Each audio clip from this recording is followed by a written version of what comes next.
an environmental and climate justice advocate and the UN Global Climate Ambassador with recognition at COP27 in Egypt last year. So I'm organizing the Green Church campaign, which is an aspect of a project I call Restoring Eden project. This is because as a pastor, I realized that within the church space, the church is not very involved in environmental protection and community engagement. And the Green Church campaign brings together church youth and church leaders to work towards protecting their environment and engaging themselves in taking care of God's own creation and being a solution to the problems that are happening around our environment.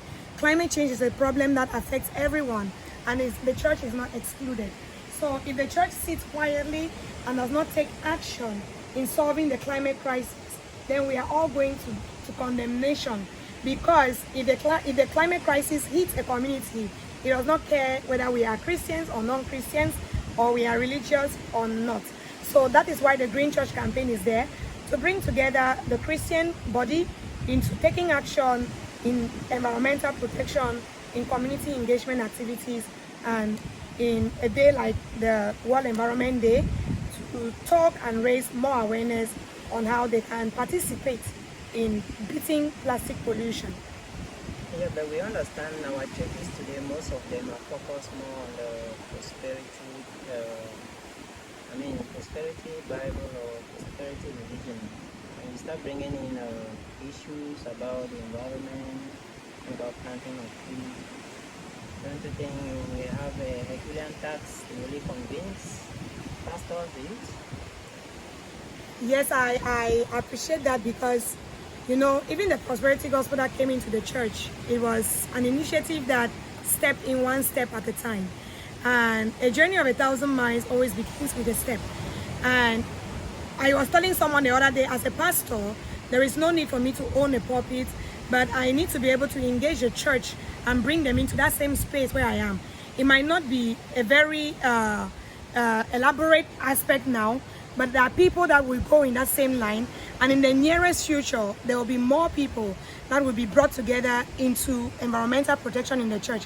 And just to remind the church, when the Lord created us, in the book of Genesis chapter 1, he said we should take care of the earth, multiply and grow it, and make sure that everything in it that he has given us is either used for food or medicine to make, and we were supposed to protect each of these things that have been given to us. That is why Adam had a mandate to name plants and animals, because it was his responsibility.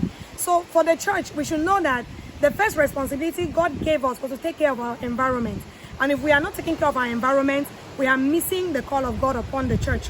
And that is why at this moment, I'm calling on all church leaders to preach environmental protection, to take care of the church, and to encourage their young people, their youth, and everyone in the church to get involved in church in environmental protection. Imagine a church beautified with natural flowers. Imagine a church having a green yard. Imagine a church standing up and talking about climate change and praying towards the climate crisis, how climate change can be fought through in the place of prayers. Or imagine the church attending programs that have to do with decision making on environment.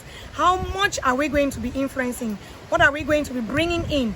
And how are we going to be raising Christian leaders in environmental spaces that can make decisions that are favorable to all people? So we don't just sit at the background and complain that other people are making the wrong decisions while we have the right decisions to make. If we need to make the right decisions as Christians, especially in the environmental space, we must take the lead to start with community-based activities like planting one tree in your church yard. In this church project, how long is it and how many do you target? The Green Church campaign is just starting, and we are anticipating a 3-year campaign. And one of the first things we are starting with is the choir competition, where we are getting choirs to identify songs around environmental protection, bring those songs and sing those songs. Those songs will be awarded by the best winner, or who will get an award, maybe a piano, a musical set in the church, and a sponsorship for other activities. But we are not just doing that in Limbe.